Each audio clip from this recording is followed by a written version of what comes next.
नमस्कार, मैं मनोज कुमार। आज पढ़ना है गोली दर्पणों द्वारा प्रकाश का परावर्तन। क्या सुने आप लोग? आज पढ़ना है गोलीय दर्पणों द्वारा प्रकाश का परावर्तन। पढ़ने से पहले हम पीछे की कुछ बिंदुओं पर चर्चा करेंगे।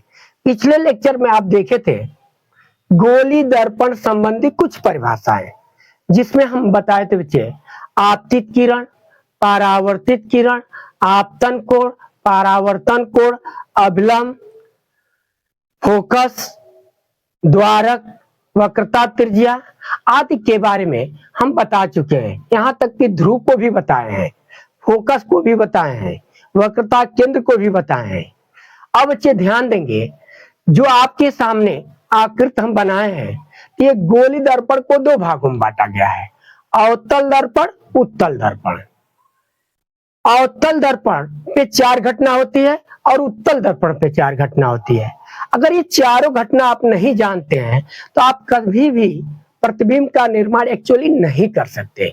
ध्यान देंगे, अवतल दर्पण पे पहले देखेंगे। सर्वप्रथम एक अवतल दर्पण बनाएंगे। दर्पण के चिकने तल को परावर्तक तल कहते हैं, परावर्तक तल के मध्य पॉइंट को ध्रुव कहते हैं, गोलक के केंद्र को वक्रता केंद्र कहते हैं।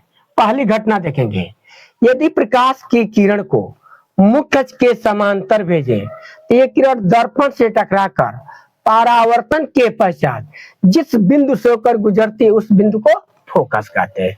फिर ध्यान देंगे, यदि प्रकाश की किरण को मुख्य अक्ष के समांतर भेजें तो ये किरण दर्पण से टकराकर परावर्तन के पश्चात जिस बिंदु से होकर गुजरती है उस बिंदु को फोकस कहते हैं।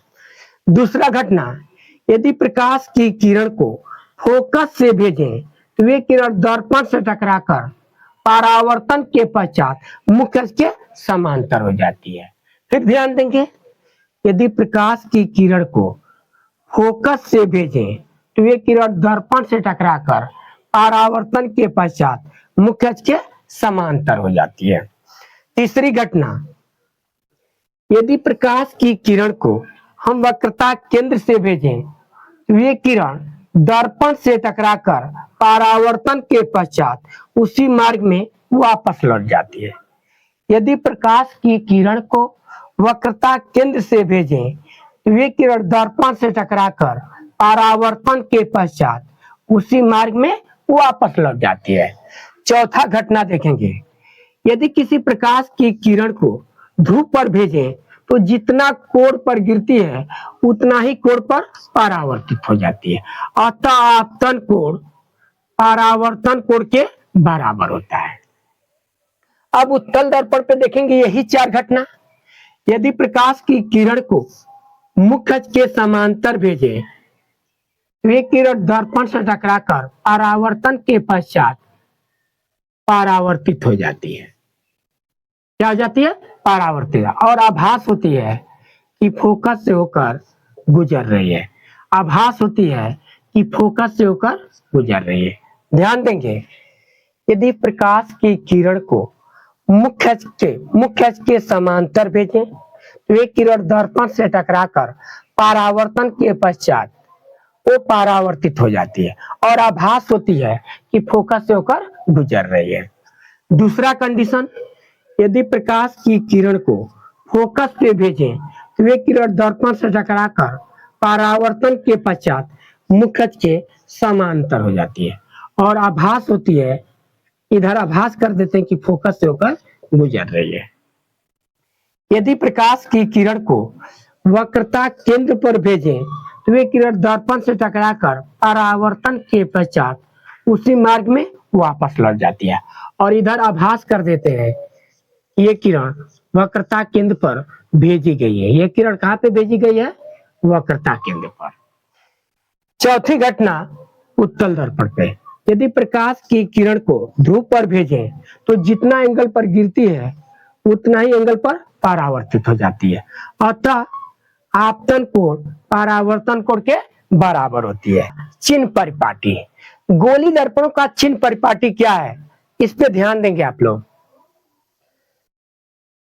सर्वप्रथम एक अवतल दर्पण बनाएंगे। दर्पण के चिकने तल को परावर्तक तल कहते हैं। परावर्तक तल अथवा परावर्तक पृष्ठ के मध्य बिंदु को ध्रुव कहते हैं। गोले के केंद्र को वक्रता केंद्र, वक्रता केंद्र और ध्रुव से सीधी होकर जाने वाली रेखा को मुख्य अक्ष कहते हैं। वक्रता केंद्र और ध्रुव के मध्य पॉइंट को फोकस कहते हैं। यह अवतल दर्पण है। ध्यान देंगे, यहां पर एक अवतल दर्पण बनाएंगे, गौर करेंगे और इसी के अनुसार हम चिन्ह परिपाटी को समझेंगे। गोले के केंद्र को वक्रता केंद्र, दर्पण के चिकने तल के मध्य बिंदु को ध्रुव, ध्रुव और वक्रता केंद्र के मध्य बिंदु को फोकस। चलो बच्चे, हम जानते हैं दो अक्ष होते हैं, एक्स अक्ष, वाई अक्ष। दोनों अक्षों जिस पॉइंट पर काटते हैं उसे ओरिजिनल पॉइंट, मूल बिंदु कहते हैं। मूल बिंदु के दाहिने तरफ रेखा पॉजिटिव होती है, मूल बिंदु के बाएं तरफ रेखा निगेटिव होती है। मूल बिंदु से ऊपर की तरफ रेखा पॉजिटिव होती है, मूल बिंदु से नीचे की तरफ रेखा निगेटिव होती है। ये चारों घटनाएं याद रखना है। मूल बिंदु के दाहिने साइड रेखा पॉजिटिव होती है, मूल बिंदु के बाएं साइड रेखा निगेटिव होती है, मूल बिंदु के ऊपर की तरफ रेखा पॉजिटिव होती है, मूल बिंदु से नीचे की तरफ रेखा पॉजिटिव होती है। कोई डाउट? इसी घटना को हम प्रयोग करेंगे। यहाँ पर पोल पर एक वाई अक्ष खींचेंगे बच्चे, इसे एक्स अक्ष कहते हैं, इसे वाई अक्ष। अब ध्यान दीजिएगा, दर्पण के बाएं तरफ की दूरियां निगेटिव होती है, दर्पण के दाहिने तरफ की दूरियां पॉजिटिव होती है, और दर्पण के ऊपर की तरफ की दूरियां पॉजिटिव होती है, और दर्पण के नीचे की दूरियां निगेटिव होती है। गौर करेंगे, ध्यान देंगे। हमेशा दूरी ध्रुव से मापा जाता है, तो ध्यान दीजिए, ध्रुव और वक्रता केंद्र के बीच की दूरी को वक्रता त्रिज्या कहते हैं। बाएं तरफ दूरी क्या है? निगेटिव, तो वक्रता त्रिज्या क्या होगा? माइनस। ध्रुव से फोकस तक की दूरी को माइनस एफ से व्यक्त करते हैं, क्योंकि बाएं तरफ है। अब ये ध्यान दीजिए, अगर कोई वस्तु रखा गया है, इस पे कोई वस्तु रखा गया है, तो ध्रुव से वस्तु की दूरी को माइनस यू से और प्रतिबिंब की दूरी को माइनस बी से। अवतल दर्पण में ध्यान देंगे, अवतल दर्पण में दूरियों का चिन्ह परिपाटी जानने के लिए हम क्या करते हैं? ध्रुव से मापते हैं। ध्रुव से वक्रता केंद्र की दूरी को माइनस आर से, ध्रुव से फोकस तक की दूरी को माइनस एफ से। अब यही घटना यहां पर आ जाइए, ध्रुव से वक्रता केंद्र की दूरी। ये बच्चे बताओ, ध्रुव से वक्रता केंद्र की दूरी बाएं तरफ है कि दाहिने तरफ है? तो दाहिने तरफ है, तो क्या होगा? पॉजिटिव होगा। ध्रुव से फोकस तक की दूरी क्या होगा? पॉजिटिव होगा।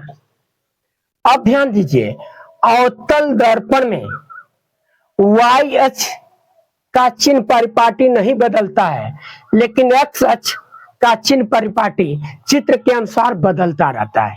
चित्र के अनुसार क्या होता है? बदलता रहता है। अब जब आगे हम प्रतिबिंब जब पढ़ाएंगे तो उसके लिए एक चिन्ह परिपाटी आपको बताएंगे। उसके लिए जो चिन्ह परिपाटी आपको हम बताएंगे तो उसमें ध्यान देना है, उसमें आपका एक वस्तु लेंगे, उस वस्तु के द्वारा एक प्रतिबिंब का निर्माण करेंगे, तब हम जानेंगे और विस्तार से। यहाँ पर ये जो बताए हैं ध्यान दीजिएगा, गोली दर्पणों का चिन्ह परिपाटी, गोली दर्पणों का चिन्ह परिपाटी। ये बच्चे अवतल दर्पण है। अगर इसी बात को उत्तल दर्पण पे देखा जाए बच्चे, ध्यान देंगे, ये एक उत्तल दर्पण है। गोले के केंद्र को वक्रता केंद्र, दर्पण के चिकने तल के मध्य बिंदु को ध्रुव, ध्रुव और वक्रता केंद्र के मध्य बिंदु को फोकस। गौर करेंगे, यहां पर एक वाई अक्ष खींचेंगे ध्रुव पर लंबवत, इसे एक्स अक्ष कहते हैं। ध्रुव से बाएं तरफ की दूरियां पॉजिटिव होती है, ध्रुव से दाहिने तरफ की दूरियां पॉजिटिव होती है, ध्रुव से ऊपर तरफ की दूरियां पॉजिटिव होती है और ध्रुव से नीचे की दूरियां नेगेटिव होती है। कोई दिक्कत? अगर बच्चे वस्तु बाएं तरफ है तो उसकी दूरी क्या होगी? निगेटिव होगी, सॉरी क्या होगी? निगेटिव। और बाएं तरफ की जितनी भी दूरियां आएंगी, ध्रुव से फोकस दूरी वो भी धनात्मक होगा, ध्रुव से वक्रता त्रिज्या वो भी धनात्मक होगा। उसी तरफ से ये आपके दो चिन्ह परिपाटी है, इसको बढ़िया से आपको देख लेना है। वीडियो को लाइक करना है, शेयर करना है, सब्सक्राइब करना है, अधिक से अधिक शेयर कीजिए। धन्यवाद, अगले लेक्चर में मिलेंगे।